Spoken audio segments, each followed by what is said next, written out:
Hello, my friends. How are you? Draw my sleeves up. Here we are again then. Been a week and a bit, I think. Week and a half, I think, something like that, since the last video. Just before we start, a bit of housekeeping. I suppose the last sort of 2 months worth of videos that I've made have been for my channel, The Struggle UK. But they've also been for another channel that I administer, which is the Real People's Assembly, of which I've been a member for years, I think.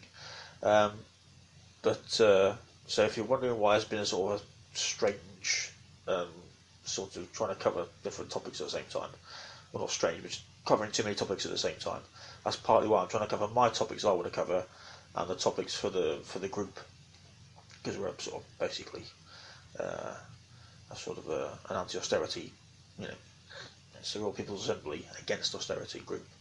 Anyway, there's going to be separate videos for that channel from now on, so these are just my videos for my channel, The Struggle UK. So today I don't want to talk about Brexit and all of that. Today's Thursday the 7th of February 2019. I want to talk about what a lot of you will probably come into these sort of videos to discuss and listen to, which is universal credit. I've been on universal credit since November. So what's that? 3 months now? Sorry, a little bit about, more or less 3 months. And I made a video a while back about all of the problems I've been having, just trying to get onto it, to be honest. And I mean, everyone knew from all the when the media for 5 minutes took an interest towards the end of last year, because a few MPs did, including my one here, about the sort of 6-week wait, which has then taken down to 4 weeks from when you first apply to when you get some money through, which always made me laugh slightly, because on job seekers allowance, which is what one of the legacy benefits that universal credit's replaced for single people and now couples, it was always a 4-week wait, but you never heard anybody in the media or politicians going about how awful that was. Sort of struck me as a bit strange that they didn't bother to find out with that, did they? Because JSA wasn't any JSA wasn't. It was, there were parts of JSA that were still just as bad. You still got sanctioned on JSA when I was on it. So they tried to sanction me 5 times in 6 months. The last time I was on JSA, because I couldn't make it to this work programme thing in a completely different town, because I couldn't afford the train fare, which they knew. It was in this town. They closed the office. This is the company that ran it to consolidate their profits, because it's a for-profit company. Like everything is under the Tories. Farmed off to a private sort of resourcer, and then me and everybody else couldn't afford to get there, basically, so we were getting sanctioned all the time.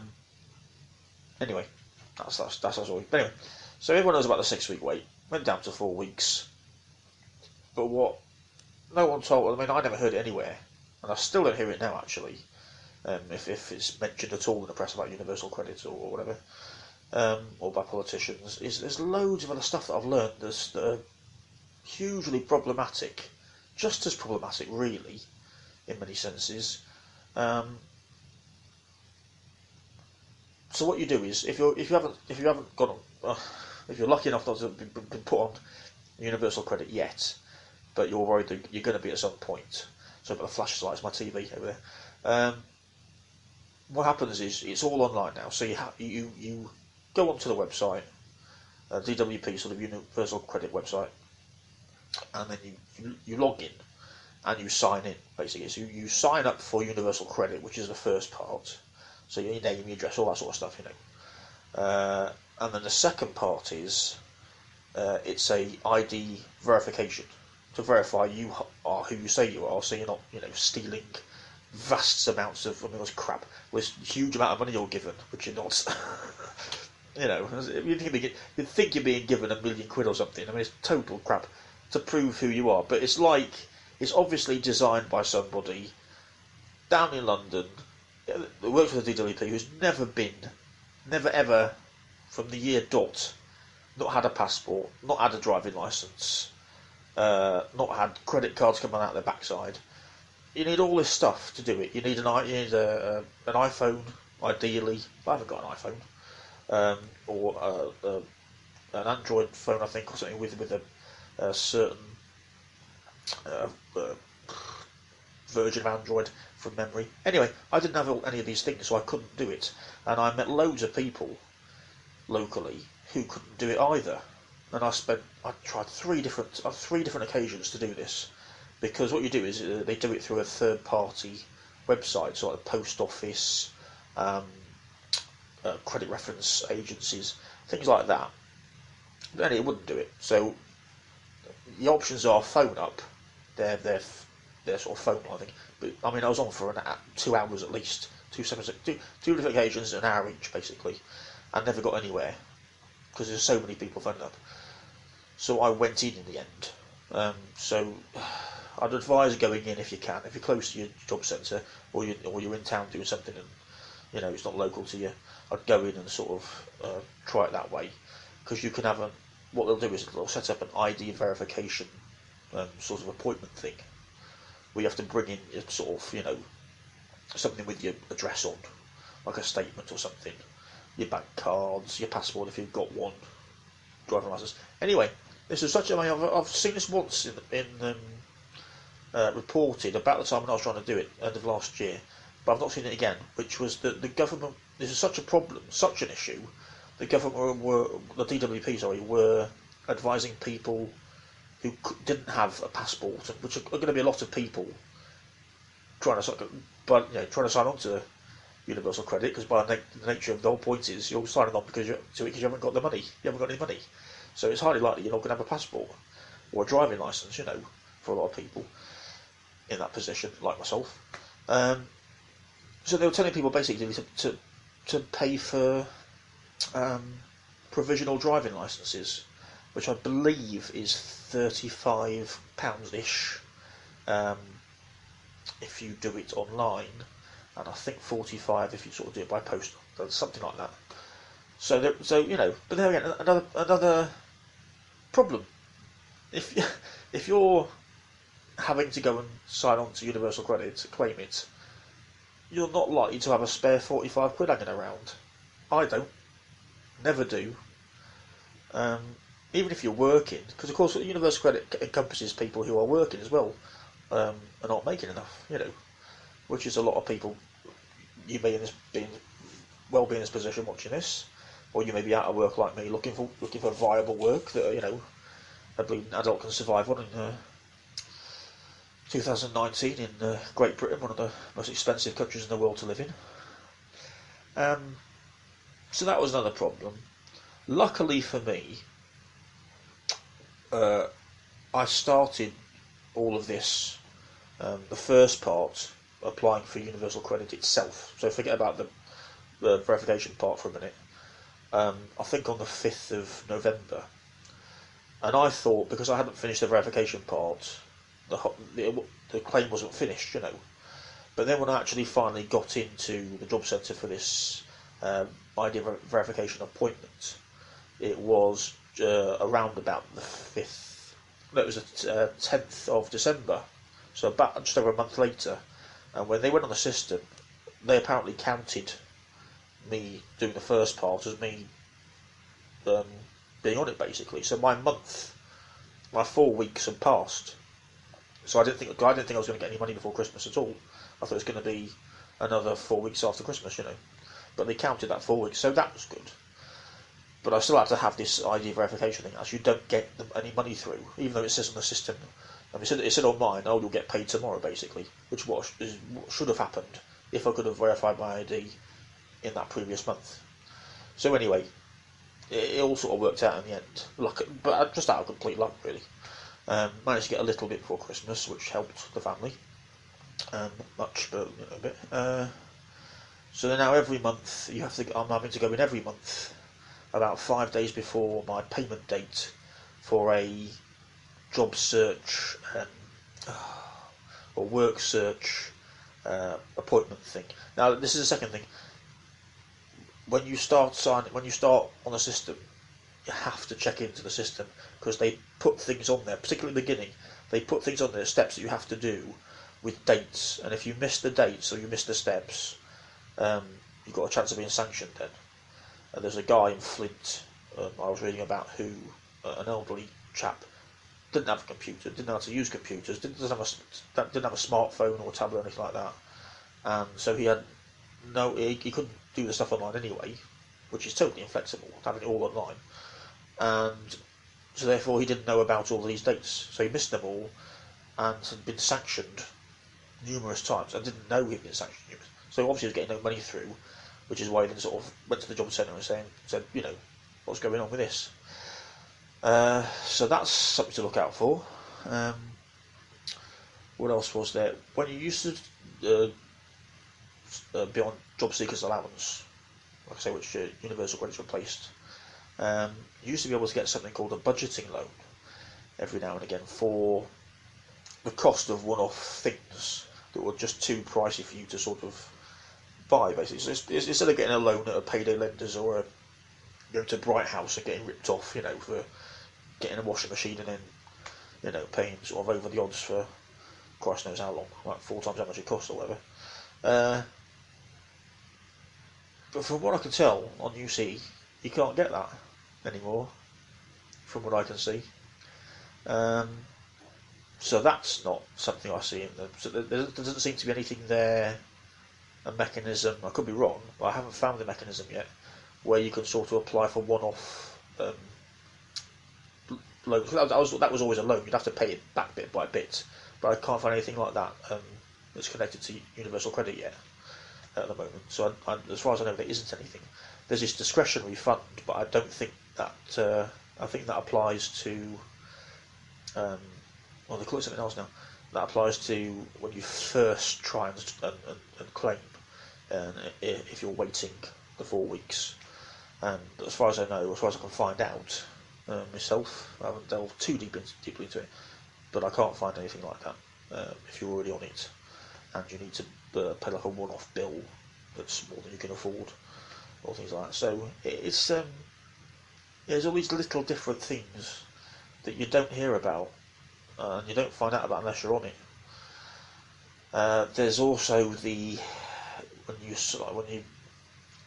start claiming, you have a commitment, which you used to have on job seekers allowance, and the commitment is I will look for these sorts of jobs that you sort of types of jobs you're looking for, types of work, and any work they tell you, any sort of jobs that they tell you to apply for. Don't really have much choice. Or else I understand I'll be sanctioned, basically. So you're always under the threat of sanction. You have to fill out everything you've done, really, between each sort of review each month, and if it's not enough there, if they don't feel there's enough there, you will probably get sanctioned. And that's the other funny thing is job centres. It was always going a little bit like this, but if you go into a job centre, the bods in the job centre are just sort of box tickers and checkers, verifiers. The people that decide whether you've done enough to release your payment are somewhere else in the country in some sort of office blocks. I mean, you never see them. They don't seem to have any sort of cross-communication between the person I see at the job centre and this place where they make the decisions about sanctions or if you've done enough as far as they're concerned and all this. It's all slightly different than it was. So yeah, it's and of course I'm lucky because I'm not yet falling into the big pitfall, which is if you're having to claim housing benefit, which I'm not at the moment. I'm lucky. The problem was it was being paid to you by default rather than your landlord, which wasn't the case for most people on JSA and ESA before universal credit sort of kicked in. I did see somewhere that might be changing now, but I'm not sure if that's true. There's a headline or something. So yeah, I mean, it's the winter now. I'm waiting for the weather to get a bit better where I'm on the coast in North Wales, because I have a regular campaign outside the local job centre, handing out leaflets about where to go for help if you're being sanctioned. I mean, the amount of times I'm in there waiting for my review, and someone next to me or someone's on the phone or something, or walking past me telling their spouse or family member they've just had their ESA stopped for no reason, that they haven't been given a reason, stopped, or their PIP stopped, and they're going to have to reapply. I mean, that's a very common sort of thing to happen. So where I hand out leaflets about where to go locally for that, there's only two places locally here where I am in real really to go, and that's the Citizens Advice and the Benefits Advice Shop, where I'm a trustee and a treasurer and a board member. But it's they're reliant on their own funding really, so getting funding in. So by no means secure sort of entities at the moment. So it's all a big crapshoot. People are suffering, no doubt about it. I mean, when I stand outside the job centre for 2 hours talking to people coming in and out, you meet countless people who've just got horrific stories.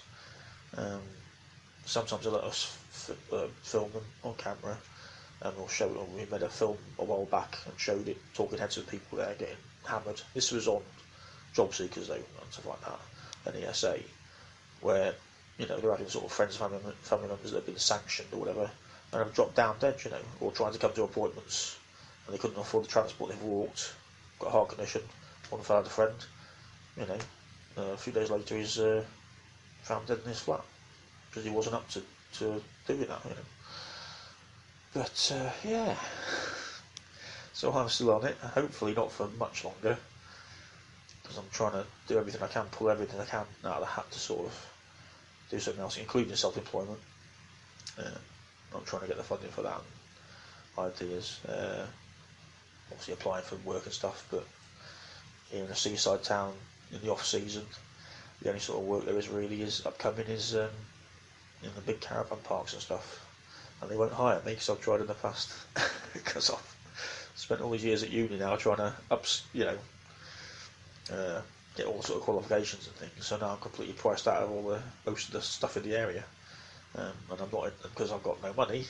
I'm not financially in the position to sort of just go and set up somewhere else, in the nearest big city or whatever. So a bit stuck at the moment, but I know there's lots of you out there in the same position. But don't lose heart. It's all a mental game. You got to keep tough up here if you can. Do what you love if you can. Do what you enjoy as much as you can, as long as you can. And let's get these vicious bastard Tories out. Pardon my language. Getting them out. Get Labour in and Jeremy Corbyn in. Even if you're not a fan, if you're not totally convinced, the difference is they've already vowed to scrap all this crap. So people aren't going to have to go through the hell they're going through at the minute. That's why I'm involved, is because if we get a change of government and it's Labour with Jeremy Corbyn and John McDonnell at the head, there won't be any sort of horrendous stories of people dying on ESA or getting kicked off ESA on PIP and all this crap with universal credit. They've already vowed they're going to scrap all that, so and make life better. Because don't forget, when Labour came in 1945 after the war and set up the welfare state and everything and the NHS, all of this social security was supposed to be there as a safety net for people in between jobs or when they're sick and ill and can't work, but not as a punitive sort of punishment. There wasn't a punishment. It was supposed to be there to help you and your family live a normal life and be able to participate in everyday normal social activities, like going out, just going to try and find jobs and eating properly and not having to go to food banks and all this stuff. That's all happened, under after 40 years of unchecked capitalism and neoliberalism from the Tories and New Labour at the time. under Blair. So yeah, let's go back to some good old just common sense, eh? Stop punishing poor people because they're poor or struggling or disabled. Anyway, I'm going to keep ranting. So ciao for now, and I'll see you next time.